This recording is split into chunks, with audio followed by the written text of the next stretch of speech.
But మళ్ళీ వెనక్కి అదే ఎనర్జీతో వెనక్కి రావాలని కోరుకుంటున్నాను. సో అండమాన్ వెళ్తుంది. సో నేను లేరు కాబట్టి ఎంజాయ్ చేయాలని కోరుకుంటున్నాను.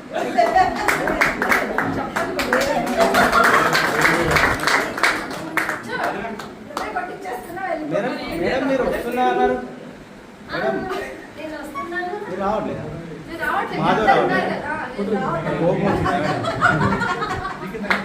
మీరు కూడా అనుకుంటున్నారా?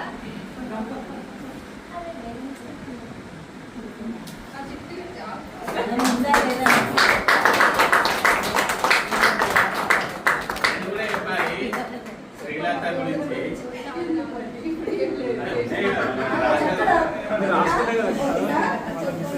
ఫస్ట్ మా జెండా ఎట్లా అంటే తనకు నాకు అసలు పరిచయం లేదు.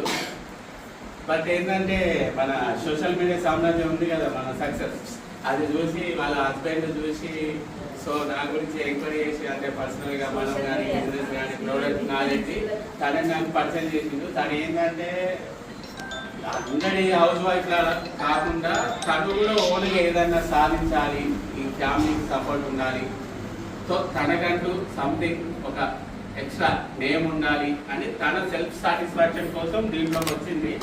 తను సొంతంగా కష్టపడ్డది.